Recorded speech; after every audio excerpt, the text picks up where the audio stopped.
जय श्री राम। श्री राम के भक्तों,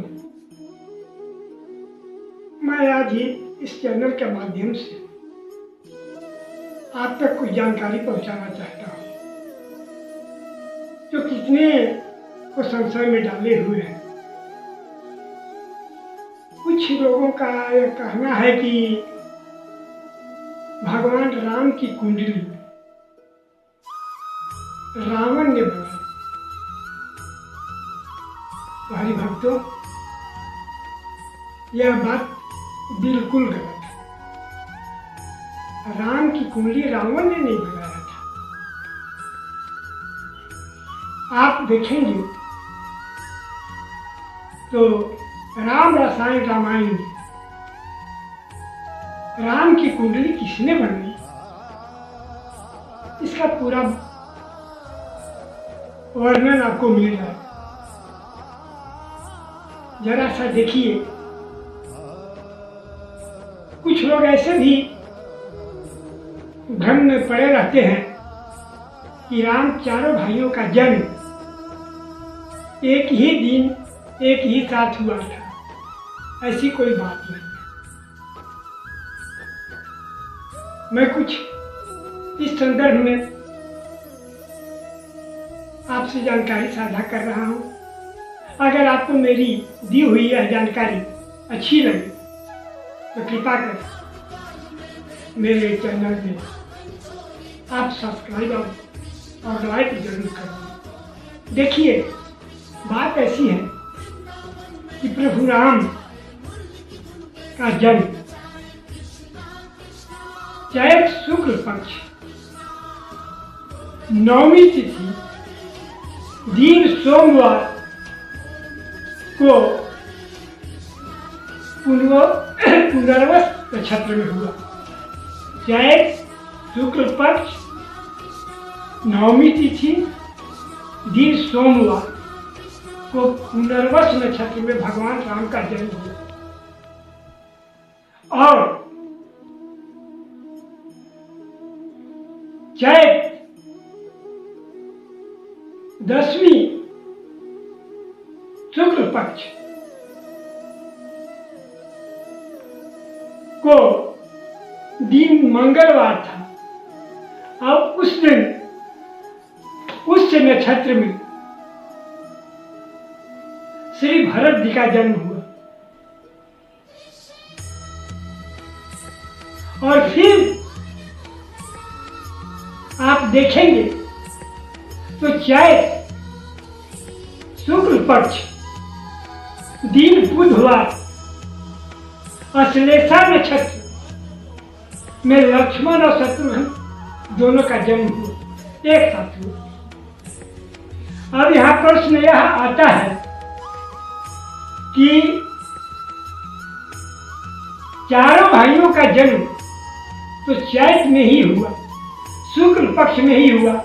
भगवान राम का जन्म नवमी को होता है, भरत जी का जन्म दसवीं को होता है और लक्ष्मण और शत्रुघ्न जी का जन्म एकादशी को। भगवान राम का नक्षत्र जन्म नक्षत्र पुनर्वसु होता है, भरत जी का जन्म नक्षत्र पुष्य होता है और लक्ष्मण और शत्रुघ्न जी का जन्म नक्षत्र अश्लेषा होता है।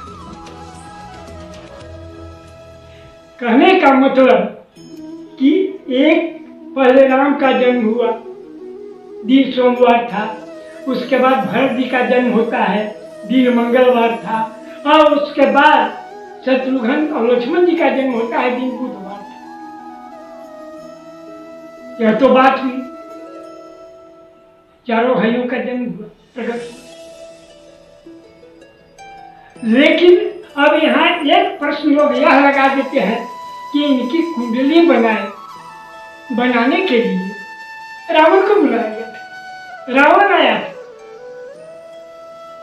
ऐसी बात नहीं है। मैं अभी थोड़ी देर पहले ही कह चुका हूं कि भगवान राम चारों भाइयों की कुंडली बनाने के लिए रावण को नहीं बुलाया गया। इनकी कुंडली स्वयं ब्रह्मा जी ने बनाया है, जिसमें भगवान राम, लक्ष्मण और शत्रुघ्न तीनों की कुंडली पूरे ग्रह नक्षत्र दिखाई भिन्न हो जाते हैं, लेकिन सभी ग्रहों के साथ एक जैसी है। आप कुंडली देखेंगे तो कोई भिन्नता नहीं है, लेकिन भरत जी की कुंडली थोड़ी सी अलग है। लेकिन यह कुंडली बनाया किसने? तो ब्रह्मा जी। तो लोग कैसे कह देते हैं कि रावण भगवान राम की कुंडली बनाने आया था, बनाया था? क्योंकि राम रसायन में यह बात जो लिखी गई है कि चौहु कुंडली या ही विधि विधि विरचित शुभदान, विधि विरचित शुभदान। अब हम कैसे इसको मानेंगे कि रावण ने बनाया? ये राम रसायन की चीज है। तो हरिभक्तों, ग्रंथों के आधार पर ही हम सब कुछ जानते और समझते हैं। इसलिए अब समझते हैं कि यह जानकारी के बाद आपके मन का यह संदेह अवश्य समाप्त हो गया कि भगवान राम और उनके अन्य तीनों भाई यानी चारों भाइयों की कुंडली रावण ने नहीं बनाया था, बल्कि स्वयं ब्रह्मा जी ने बनाया था। एक बात और आती है इसी रामायण के संबंध में कि लोग कहते हैं कि भगवान राम लंका पहुंचने के पहले रामेश्वर की स्थापना की। उन्होंने एक मंदिर बनवाया और उस मंदिर में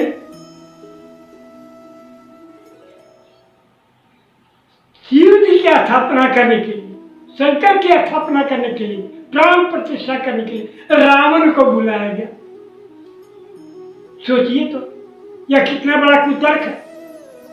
जो रावण सीता का हरण करके और लंका ले गया, उसी रावण का वध करने के लिए और शंकर भगवान को खुश करने के लिए, प्रसन्न करने के लिए भगवान राम ने वह रामेश्वर मंदिर बनाया और फिर उसी रावण को वहां बुलाया गया, उसमें प्राण प्रतिष्ठा करवाने के लिए, पूजा पाठ करवाने के लिए। और क्या वह रावण आता? तो कुछ लोग कुछ कुतर्कियों के कहने पर ऐसे संदेह में पड़ जाते हैं। आप रामायण का गहन अध्ययन करें, तुलसी रामायण का भी गहन अध्ययन करें, तो आपको स्पष्ट पता चल जाएगा कि वहां रावण को नहीं बुलाया गया था। सुग्रीव ने अपने 2 दूतों को भेजा था और अच्छे महात्मा मुनियों को बुलाया गया था। उन लोगों ने आन करके रामेश्वर मंदिर की स्थापना किया, वहां प्राण प्रतिष्ठा किया। बात ऐसी है, यह बात नहीं है कि रावण वहां आया था रामेश्वर मंदिर की प्राण प्रतिष्ठा करने, मंदिर की स्थापना करने, ये सब कोई बात नहीं। तो ये 2 प्रश्न जो हैं तो जहां के तहां लोगों को संदेह में डाल देते हैं। तो अब हम समझ गए होंगे कि आपको इन दोनों प्रश्नों का जवाब मिल गया होगा, जानकारी हुई होगी। अगर आपको मेरी यह दी हुई जानकारी अच्छी लगे तो आप कृपा कर इसे अपने मन में धारण करें और भगवान की कृपा का पात्र बने। जय श्री